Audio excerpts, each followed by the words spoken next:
Agora nós vamos ver como é que nós podemos criar alguns scripts usando o Bash.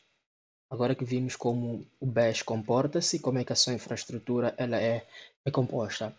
Pequenas alterações eu fiz no meu Kali, mas nada foi alterado que vai influenciar o decorrer das nossas aulas. Simplesmente eu só alterei o, o Graphic Interface e fiz a instalação de uma nova terminal. Como eu tinha dito, eu não gosto de usar a terminal do Kali. Se ele quiser saber como é que podemos mudar Graphic Interface, quiser usar o Graphic Interface que eu estou a usar, pode postar no Discord. Eu vou enviar os comandos de como fazer essa modificação. Mas lembre-se, a arquitetura do meu sistema e a versão ainda continua a mesma. Então, por isso, se ele quiser confirmar, vem aqui para não ter um problema depois dizer de que eu fiz a alteração da minha versão. A versão ainda continua a mesma, como eu disse, iria trabalhar com a versão 20 e ainda continua aqui. Para podermos dar o início ao Bash Scripting, precisamos entender como é que nós iniciamos a codificação ou criação de scripts no Bash. Primeiro vamos criar um diretório, eu vou criar um diretório, eu vou dar o nome de Bash e vou Bash. Vamos entrar no diretório e lá estamos. Vamos usar o nosso editor de texto gráfico, gedit, e eu vou dar o nome de primeiro. .sh. Quando nós usamos o .sh, eu estou a dizer que eu quero criar um bash shell, um script em bash. Então, todos os scripts em bash que são criados o shell scripting, nós colocamos a extensão de sh. E eu coloco este comando que eu coloquei aqui no fim. O que ele quer dizer? Ele quer dizer exatamente que eu vou executar o bash, eu vou executar esse comando numa sessão paralela. O que significa uma sessão paralela? Se eu não for executar ou não for a colocar este i comercial aqui, se eu quiser reusar o script, ou quiser editar o ficheiro nesse caso, eu teria que o quê? Teria que fechar, abrir uma nova terminal para poder trabalhar com ele. Então, assim, do jeito que nós estamos a fazer, nós podemos ainda voltar a reusar esta mesma terminal sem nenhum problema. Então, eu vou clicar Enter. Conseguem ver o que ele fez? Ele exatamente abriu ou criou um processo que está a correr em paralelo enquanto esta terminal está a ser executada. Se vocês não forem a colocar, vão notar que ele aqui vai ficar pendente, não vai nos dar campo para digitar mais nada. Certo? Então, quando nós vamos trabalhar com o Bash Scripting, temos sempre primeiro que indicar onde é que nós vamos encontrar o interpretador. O que é interpretador? O interpretador, como nós definimos no Bash, o Bash é o responsável por a comunicação entre o utilizador e a máquina. Isto é, então, nós precisamos indicar onde é que ele vai encontrar o interpretador para interpretar todos os códigos que nós vamos colocar aqui. Então, como é que nós fazemos isso dentro do nosso script, ou dentro do nosso file? Começamos com cardinal, depois colocamos o ponto de exclamação e indicamos o diretório onde está armazenado. Isto é, isso que nós colocamos aqui na inicial, estamos a dizer que ele procure por qualquer parte do sistema e encontre o diretório bin e venha executar o bash. Então, quando ele for a ler este interpretador, dentro do nosso script, tudo que estiver dentro do nosso script, ele vai ler usando este interpretador. Não significa, se vocês não forem a colocar, esta descrição, o vosso script não vai funcionar. Vai funcionar, mas porém, antes de vocês executarem, vão ter que colocar aqui na linha de comando o caminho ou qual é o interpretador que vai ser usado para interpretar tudo que estiver dentro do vosso script. Então, com isso, nós vamos executar o nosso primeiro bash script para podermos entender como é que ele funciona. Então, os recursos que nós usamos o comando echo, conseguem ver que nós estamos a ter uma coloração diferente. Estamos a ter uma coloração diferente por uma simples razão. Porque nós primeiro salvamos o nosso ficheiro ou o nosso arquivo em formato shell. Então, o que acontece? O nosso editor de texto já interpreta que este tudo que for inserido aqui, ele vai considerar as palavras reservadas e vai destacar, certo? Então eu vou imprimir o nosso bem-vindo ao nosso curso. Então este é a primeira mensagem que nós vamos imprimir usando o comando echo. Fizemos algo do gênero na, na sessão passada, ou no vídeo passado, e nós vimos que, usando o comando echo, exatamente nós conseguíamos imprimir alguma informação na tela. Então, nós vamos usar o mesmo comando para ver como é que essa funcionalidade ela é aplicada dentro de um script.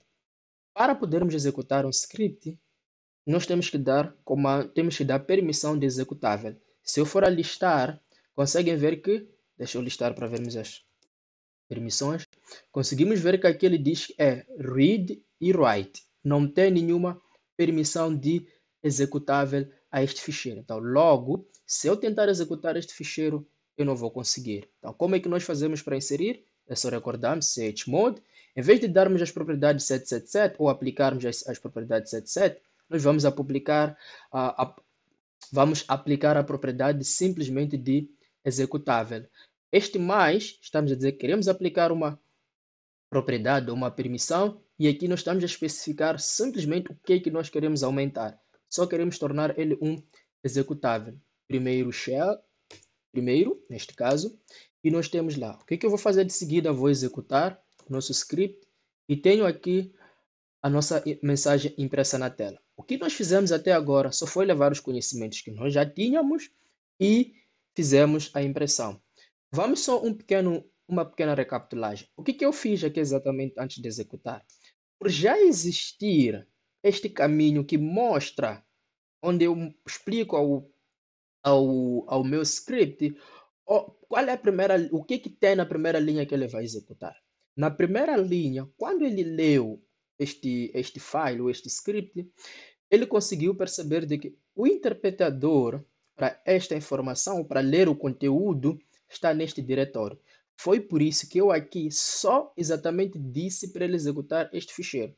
Então, o que isto está a dizer? Eu estou a dizer aqui, execute, neste caso, para ele ler este file, e este file onde é que ele se encontra, este file está dentro deste diretório.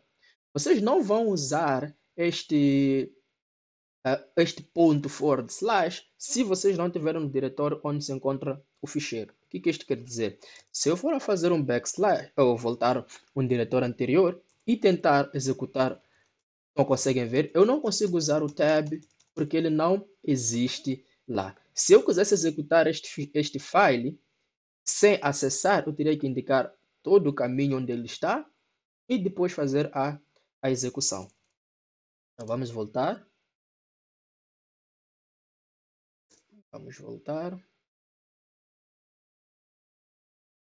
Então, estando aqui novamente, o que é que nós vamos fazer? Vamos aprimorar e deixar o nosso script um bocadinho mais interativo. O que é que nós vamos falar agora? Agora nós vamos falar sobre variáveis. Falamos sobre variáveis anteriormente quando estamos a trabalhar com o Bash e conhecendo a infraestrutura, mas agora vamos entender exatamente como é que nós usamos variáveis dentro do scripting. Então, quando nós pretendemos, por exemplo, armazenar alguns valores que podem ser inseridos via comando, muitas vezes ouvimos essa linguagem via teclado, quando estamos no ambiente de programação, inserção via teclado, estamos a dizer o quê? Que o utilizador, quando estiver a executar este script que nós criamos, o script primeiro, ele pode colocar algum tipo de argumento. Como é que os argumentos funcionam? Já vimos muitas das vezes, por exemplo, até quando executamos o nmap, depois indicamos o endereço IP, que ele vai fazer o scan. Então, estamos a dizer o quê? Que a segunda parte que é colocado é algo que faz parte do script. Então, é uma variável que existe dentro do script nmap que precisa ser preenchida. Como é que as variáveis são criadas e são tratadas dentro do script no Bash? Não tem diferença daquilo que nós havíamos visto anteriormente. Simplesmente o que é que nós fazemos? Eu vou colocar aqui bem-vindo ao nosso curso e vou colocar o símbolo de dólar. Mas De seguida, se eu quiser receber, ou o parâmetro for via teclado, ou for inserido via terminal como um argumento, eu uso uma numeração de 1, 2, 3, assim em diante. Então, se eu tiver quiser receber dois argumentos, eu vou usar $1, $2 e assim sucessivamente. Não usamos o zero, esta numeração começa de zero, porque o zero significa o próprio script, certo? Então, eu tenho o que eu estou a dizer? Este argumento que eu criei aqui, se eu for executar este comando e indicar alguma coisa depois do script, desculpa, executar esse script depois de indicar algo depois do script, ele vai preencher dentro desta variável e vamos ter um output diferente. Vamos dar um exemplo. Eu vou salvar o nosso script e vou voltar a executar ele novamente. Primeiro, eu vou colocar aqui Vanildo. Viram o que aconteceu agora? Nós acrescentamos esses valores e eles foram o quê? Impressos. O que aconteceu aqui na verdade? Nós, ao executarmos o nosso script, nós inserimos mais uma propriedade, inserimos mais um argumento. E este argumento foi preenchido dentro desta variável. Vamos supor que eu coloque aqui Vanildo, depois eu der, vamos, por exemplo, colocar mais um espaço. Posso dizer aqui a idade, certo? Vamos dar um espaço e vamos colocar aqui o segundo argumento, certo? Então vamos voltar a executar o nosso script e eu vou colocar aqui 28. Vamos fazer mais algo interessante, anos, certo? Vou clicar Enter. Viram agora qual foi o output que nós tivemos? Bem-vindo ao nosso curso Vanildo, idade 28 anos. Então, isto para dizer o quê? Posso até só tirar daqui, certo? Isto pode passar para aqui. Assim. Então fica mais ou menos organizado. Bem-vindo ao nosso curso Vanildo, idade,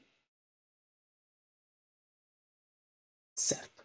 Então, o que é que nós estamos a fazer exatamente? Eu estou a mostrar, o que nós estamos a fazer também é como é que as variáveis elas são manipuladas dentro do Bash Script e como é que nós podemos receber valores do utilizador, interagir com o utilizador e esses valores serem processados dentro do nosso script. O que nós vamos fazer agora é, usando estes argumentos que nós vimos, nós podemos entender exatamente como é que muitas das vezes as variáveis elas são manipuladas e podem ser usadas e receberem valores. Vamos agora entrar para mais um conceito um pouco aprofundado, onde nós vamos abordar alguns comandos novos, ou melhor, algumas funcionalidades novas. Nós vamos falar sobre o for, certo? Depois vamos abordar o else e também, desculpa, vamos começar com if e depois vamos abordar o else, como esses dois andam juntos. O que é que nós vamos fazer agora? Antes de nós executarmos o nosso script, eu vou executar na terminal para nós entendermos exatamente o que é que nós queremos fazer. O for ele é uma estrutura de repetição que é usada para gerar loops. O que nós queremos fazer? Nós vimos na sessão anterior que nós poderíamos fazer ping e receber um determinado valor e até filtrar. O que nós vamos fazer? Isto é, nós vimos que usamos uma variável, armazenamos o endereço IP e fizemos o ping. O que nós vamos fazer agora é, vamos criar um ping sweep, certo? Ou uma varredura de ping, isto é, a varredura de ping como é que vai funcionar? Ele vai procurar por todos os IPs que estão a responder, ou todos os hosts que estão a responder ao ping dentro da nossa rede. Mas para isso acontecer, nós temos que criar uma estrutura repetitiva. Essa estrutura repetitiva como é que vai funcionar? À medida que o script for a correr, ele vai ter um loop que sempre vai executar uma sequência de números a ser lançado para poder o que fazer esse teste. Como é que isso funcionaria? Eu vou minimizar aqui. O que nós estamos a dizer? Quando eu executo o ping, e vamos fazer o ping para o nosso gateway. Deixa eu ver aqui. config. Perdi uma placa de rede. Deixa eu só configurar rapidamente. Resolvendo isto, é sudo nmcpla networking on. Ok. Isso já voltou. Deixa eu ver se está tudo ok. Antes de eu prosseguir. É isto. Ok. Perfeito. Então, consegui voltar a ter. Vamos retornar. Então, fazer o ping para 192, 168, 51. Então, o que nós estamos a ter aqui na verdade? Eu fiz um ping para este endereço IP e tive um determinado output. O que nós vamos fazer exatamente? Nós vamos criar uma instrução repetitiva que vai fazer uma varredura dentro da minha rede e procurar por todos os hosts que estejam a responder o ping. Como é que nós vamos fazer isso? Nós vamos fazer isso usando uma estrutura de repetição for. Então, nós vamos dizer for ou para, vamos criar uma variável chamada variável IP. Então, esta nossa variável IP, ela vai armazenar uma sequência de valores, certo? O que ela vai armazenar? Porque nós sabemos que se eu for atribuir um determinado endereço IP, onde é que varia se nós quiséssemos que ele fizesse o ping? É a lógica que nós temos que entender. Então, se nós formos a ver, nós temos que dizer qual é a rede, e depois de dizer qual é a rede, simplesmente o for vai alterar este dígito, o último dígito, porque estamos perante a uma rede da classe C. Então, o que ele vai fazer? Vai alterar de 1 para 2, 3, 4, 5, 6, 7, assim sucessivamente. Então, quando nós criamos essa variável for, a variável IP, nós vamos colocar uma sequência de valores dentro da variável IP. Qual é essa sequência de valores? Usamos a instrução sec, estamos a dizer ele para usar sec de 1, vamos começar até 20. O que estamos a dizer aqui? Estamos a dizer a estrutura de decisão for que eu vou usar um comando, que é o comando sequence, que ele vai gerar valores sequenciais de 1 até 20. E esses valores sequenciais ele vai gerar cada vez que ele vai executando essa estrutura. Então, a primeira vez ele vai criar 1, a segunda 2, 3, 4, assim sucessivamente. Aqui é como se estivéssemos a dizer o seguinte: for, se IP, enquanto, ou se fosse por exemplo, um while, enquanto o IP for menor ou igual a 20, certo? O que ele vai fazer? Ele vai o quê? Executar até atingir o critério que está aqui. Então, o que nós vamos fazer? Nós já colocamos a nossa instrução, colocamos ponto e vírgula e passamos para uma nova ação. Qual é a ação? Vamos dizer ele do. O que ele vai fazer? Ping. Ele vai fazer um ping "-c". 1. O que isso significa? Já vimos que quando usamos o do ping C1, ele simplesmente vai fazer o quê? Vai nos retornar ou vai enviar uma requisição. Porque o ping por padrão, como sabemos, o que ele faz? Quando executamos o comando ping, ele não para. Conseguem ver que aqui ele começou a enviar o primeiro pacote, enviou a primeira requisição, temos a segunda requisição, a terceira requisição, assim sucessivamente. Diferente do Windows. O Windows por padrão, o normal ping, ele só envia no máximo até 4 requisições. Então, para podermos dizer que só queremos uma requisição, que é o suficiente. Se uma máquina respondeu ping na primeira requisição, significa que essa máquina está ativa. Então, depois vamos indicar aqui o endereço IP 192, 168. Lembrem-se, o endereço IP que eu estou a usar aqui pode ser diferente do IP da sua rede, certo? Então, indico o endereço IP e aqui eu digo IP. O que eu estou a fazer? Eu estou a usar esta variável IP, eu estou a chamar aqui a variável IP. Vimos como chamar uma variável. Então, chamando uma variável, o que ele vai fazer? À medida que ele for executar o ping, executou a primeira vez, ele vai levar o 1, vai colocar aqui, vai repetir de novo esta instrução até com que todo este critério que está aqui seja satisfeito. Depois vamos dizer o quê? Por exemplo, vamos dizer aquele done. O que acontece se eu for a dizer o done? Vamos executar, enter. Alguma coisa aqui não está boa.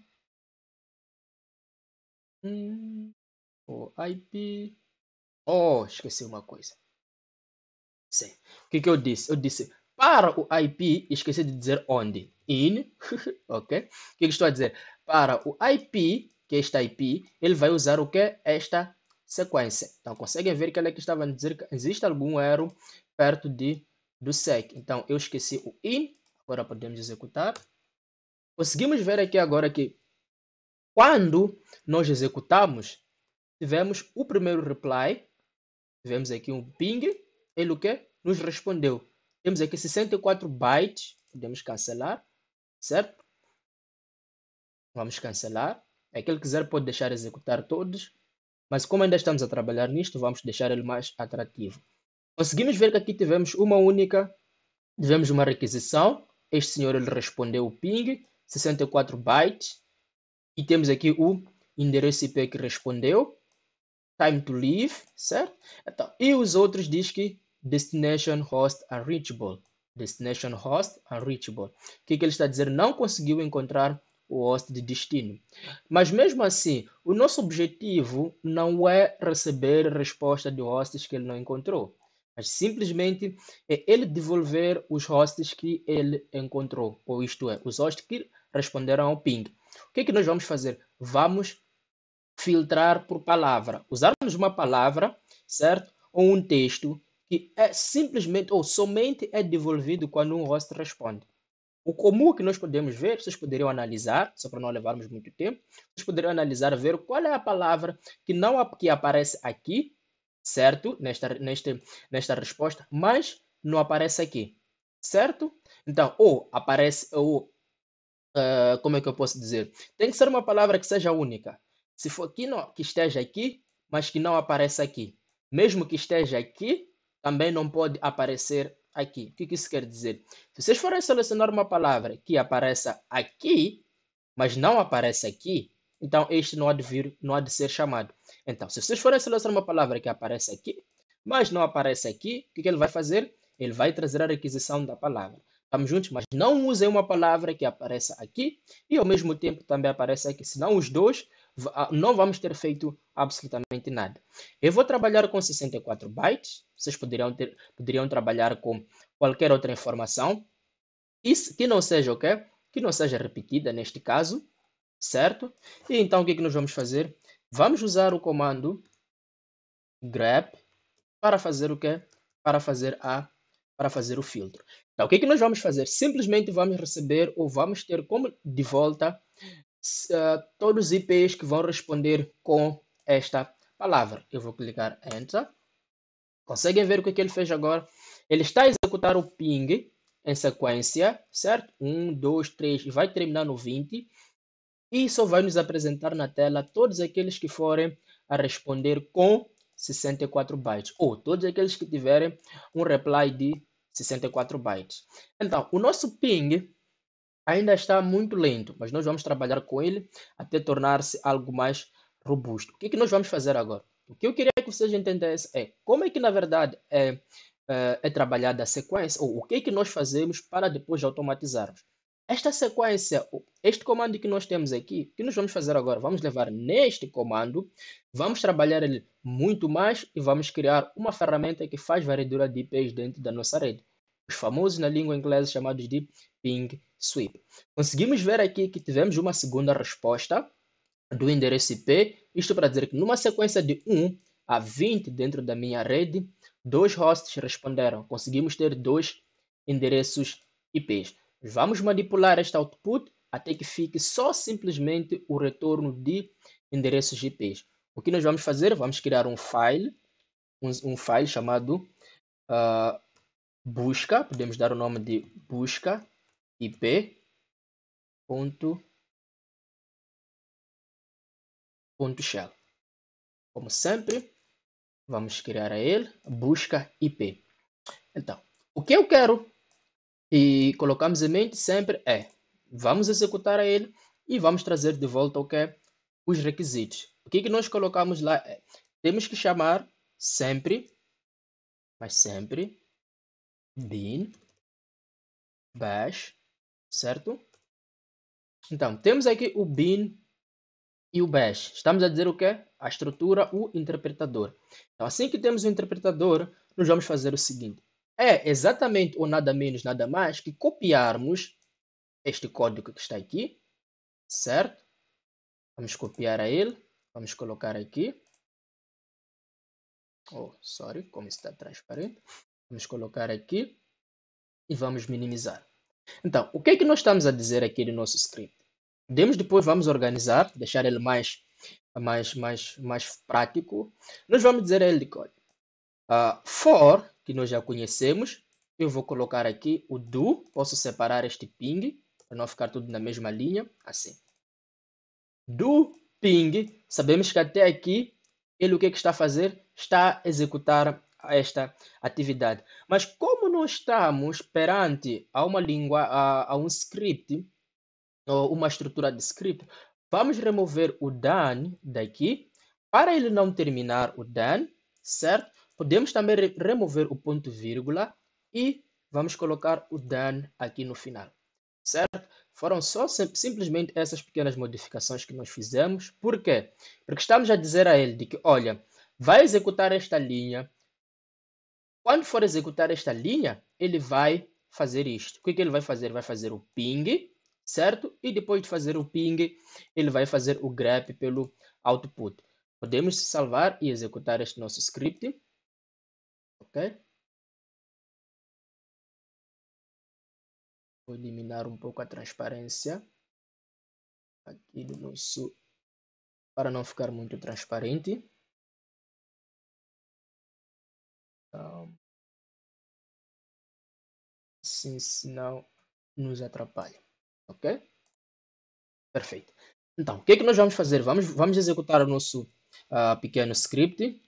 Temos que dar a ele sempre primeiro o chmod, certo? Executável, busca. Então, vamos voltar a executar o busca. Conseguimos ver que tivemos o mesmo output, não acrescentei nada, não diminui nada, simplesmente dei uma organizada no nosso script. Então, o que nós fizemos? Simplesmente organizamos. Aqui como está, é executável numa única linha, enquanto que aqui nós temos múltiplas linhas, por isso nós temos que agrupar os nossos comandos para que ele tenha uma estrutura perceptível através do nosso interpretador, certo? Então, eu vou cancelar, vamos colocar aqui novamente. O que nós vamos fazer agora? Nós vamos melhorar mais o nosso output. Melhorando o nosso output, vamos usar algumas ferramentas que nós já conhecemos. Por exemplo, vamos usar o cat, certo? O cat, nós vimos que ele, o que ele faz? Ele baseia-se no index para poder fazer uma filtragem. Eu vou voltar a executar este comando para nós podermos ter uma ideia do que nós queremos fazer. Conseguimos perceber aqui que nós temos um output filtrado primeiro pelo grep, que ele nos traz o quê? Simplesmente respostas com 64 bytes. De seguida, o que nós temos? Temos o que nós queremos exatamente é que seja ou nos traga uma determinada posição. Quem pode fazer isto simplesmente para nós com eficiência é o cat. Então, o que nós vamos dizer? Vamos dizer ele para fazer o cat. Qual é o delimitador que ele vai usar? Ele vai usar o delimitador space. Conseguimos ver que aqui temos espaço, espaço, espaço. Então, vamos usar o space como delimitador. De seguida, vamos dizer qual é a posição que nós queremos retornar. O IP ele está na posição 1, 2, 3, 4. Sempre vai nos retornar tudo isso que estiver aqui. E vamos ver como eliminar e lapidar isto. Então, vamos dizer ele para desenvolver o que está na posição 4. Estando na posição 4, o que ele vai fazer exatamente? Estamos a dizer que nós só queremos saber exatamente do resultado que está no index 4. Então, podemos executar o nosso script. Perfeito. Conseguimos ver que a única informação que nós temos atualmente é o 192.168.0.1. Porém, se eu quiser usar este output ou salvar num ficheiro, depois usar uma ferramenta que faz scan ou usa os endereços IPs como uma variável ou como um argumento, este ainda não é um endereço válido. Há uma ferramenta que nós podemos usar em combinação com o cat. Qual é essa ferramenta? É uma ferramenta chamada TR. O TR ela funciona de uma forma idêntica ao cat. A única diferença do TR é que nós podemos eliminar aquilo que nós não queremos que apareça no nosso output. Nós vimos aqui o que é que nós fizemos com o cat. Nós não eliminamos o que não queríamos que aparecesse. Nós simplesmente trouxemos o que nós queríamos que aparecesse. Enquanto que o tr, nós eliminamos aquilo que nós não queremos que apareça. O que é que nós não queremos que apareça neste output? Simplesmente os 2 pontos. O que é que nós vamos fazer? Vamos dizer ao tr que ele use o delimitador. Qual é o delimitador que nós temos aqui? É o 2 pontos. O que é que nós não queremos que ele apareça? Vamos supor que nós tivéssemos um texto onde apareça várias vezes 2 pontos, 2 pontos, 2 pontos, 2 pontos, 2 pontos. Ou aparece asterisco ou qualquer informação. Então nós vamos dizer, olha, eu não quero que apareça essa informação, então elimine. É isto que ele exatamente vai fazer. Não precisamos indicar nenhuma posição, porque nós só precisamos dizer o que é que não queremos que apareça. Eu vou salvar, vou voltar a executar. Perfeito. O que nós temos agora? Temos o nosso endereço IP. Então, mas ainda temos uma coisa que está nos a perturbar nesse nosso pequeno ping swap, ou busca por IPs. Ele não é rápido. Conseguem ver? Se eu quisesse usar para fazer um scan de uma sequência de 1 até 254, que é isso que nós vamos fazer agora, de 1 até 254, eu levaria uma eternidade. Logo, então não seria algo funcional para o nosso dia a dia como pentesters. Então, o que eu tenho que fazer? Eu tenho que trabalhar com threads. O que são threads? Threads é usar processamentos paralelos. O que está a acontecer exatamente agora? Cada estrutura for que é executada, ela é executada de uma forma sequencial. Isto é, o primeiro for é executado pelo processador, depois o segundo é executado, o terceiro é executado, isto é, ele cria uma fila a ser executado. Enquanto que quando nós temos threads, os threads ele cria processos paralelos. Então, o que ele pode fazer? Ele pode dividir, vamos dar um exemplo, ele levar aqui 25 processos e executar em simultâneo. 25 em simultâneo, 25 em simultâneo. Então, o que acaba acontecendo? Ele traz-nos uma rapidez. Então, como é que nós usamos os threads no Bash? Para usarmos os threads no Bash é a coisa mais fácil e simples. Simplesmente no final aqui do nosso ping, nós vamos colocar o e-comercial.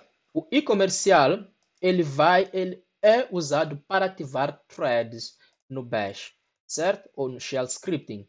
Tendo já o e-comercial aqui, nós podemos exatamente executar e veremos quão maravilhoso isto é. Boom! Lá está. O que nós tivemos?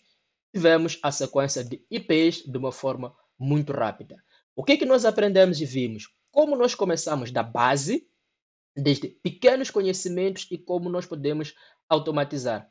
Perfeito. Até aqui o nosso script ele está bom, porém não está meio bom. Não, quer dizer, está meio bom, não está bom. Por que eu digo que ele está meio bom?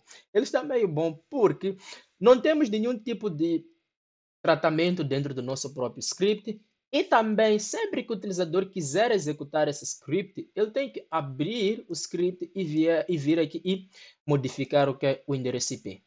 Claro que é uma coisa que não é prático, certo? Alguns exploits, nós vamos ver quando entramos para exploit, onde nós inserimos o IP diretamente no exploit, isto é, o IP da nossa vítima ou do nosso target. Mas isso não é algo prático, por exemplo, para o nosso dia a dia, principalmente quando é um script que executamos toda hora. O que nós vamos fazer?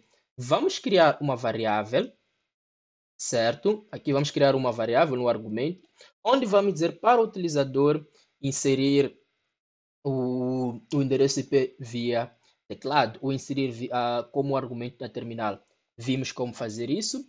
Usamos o sinal, usamos o dólar e colocamos a numeração à frente. Isto é para que dizemos, para ele executar, vai precisar de ter um argumento. Mas estando assim e colocarmos ele em funcionamento, vamos supor, eu vou colocar aquele em funcionamento para vermos isto, certo?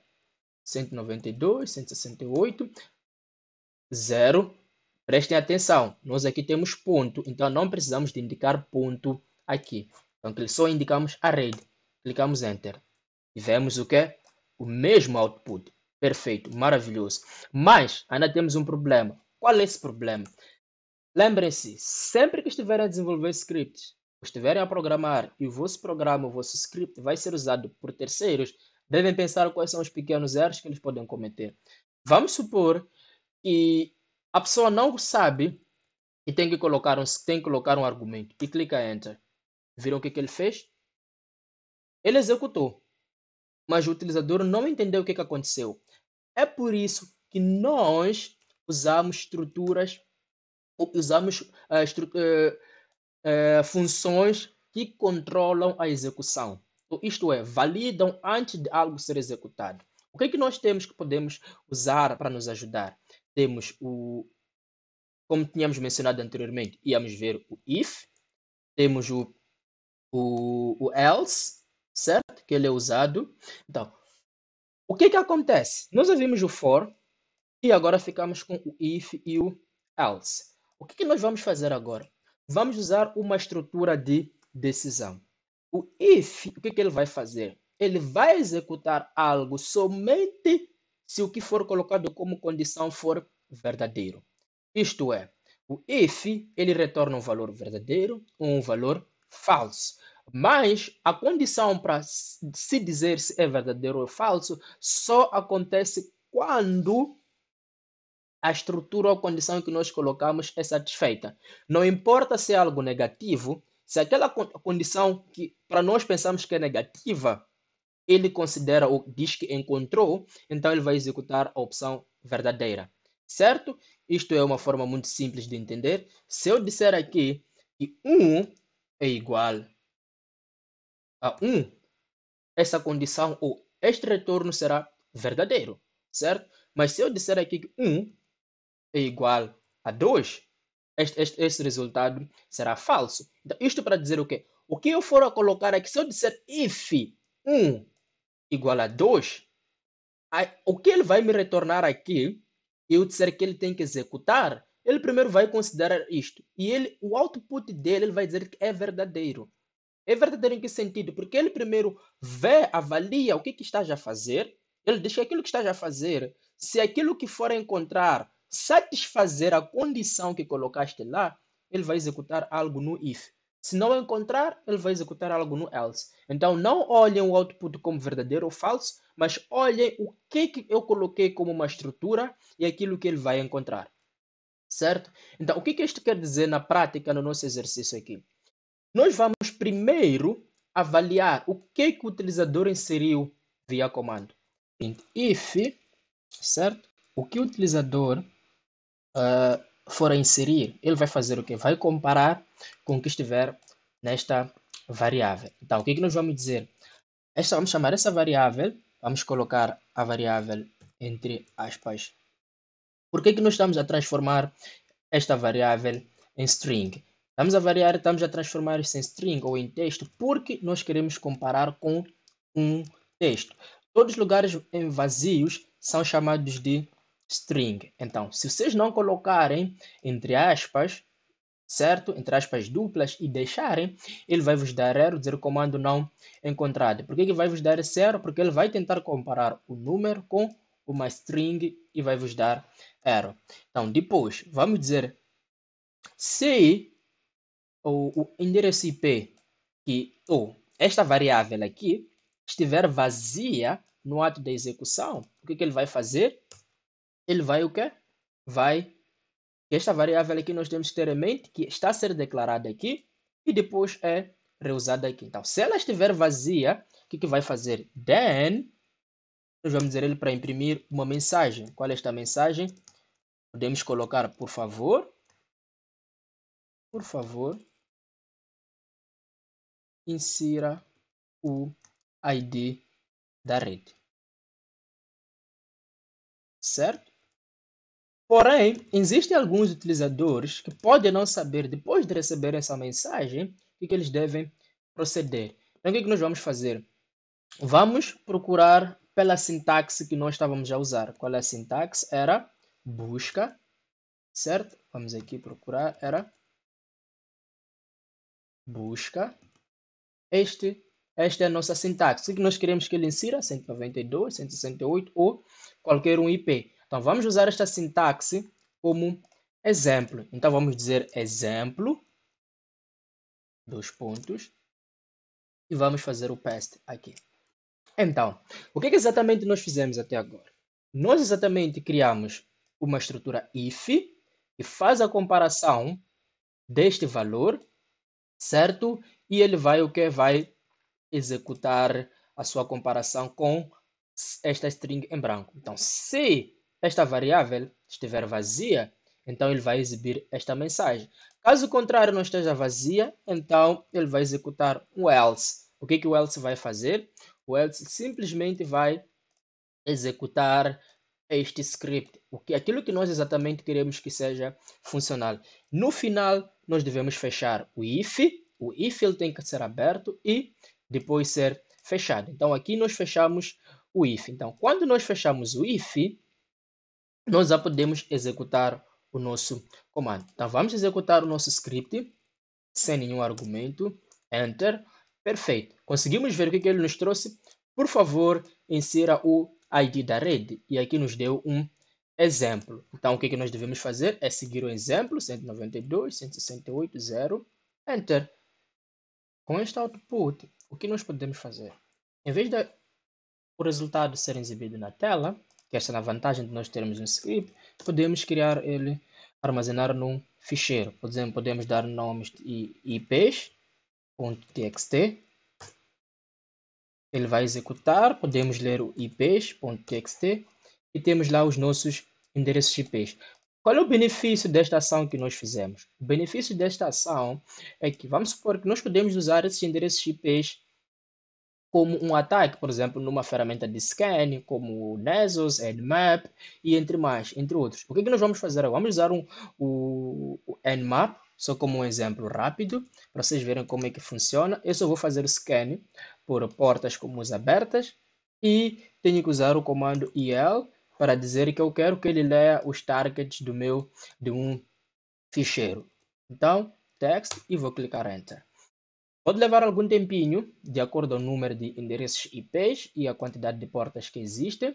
Vamos só ver um bocadinho quanto tempo isto vai levar. E bum, cá estamos nós. Temos o resultado do primeiro endereço IP, 192.168.8, as suas portas abertas.